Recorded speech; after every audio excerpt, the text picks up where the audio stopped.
নমস্কার, আমি রিম্পাস ব্লগে তোমাদের সকলকে জানাই স্বাগতম। আজকে শনিবার, ভাদ্র মাসের 14 তারিখ।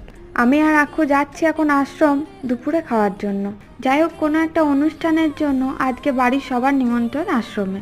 তো মারা আগে চলে এসেছে। আমাদের এই আশ্রমটি গোবিন্দ বাবা স্থাপন করে গিয়েছেন।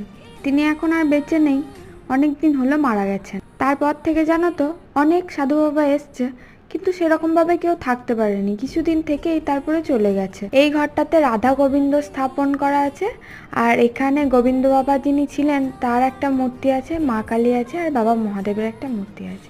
চলো এবার যাই, দিয়ে খেতে বসে যাই। যারা খেতে বসেছিল তারা উঠে গেছে।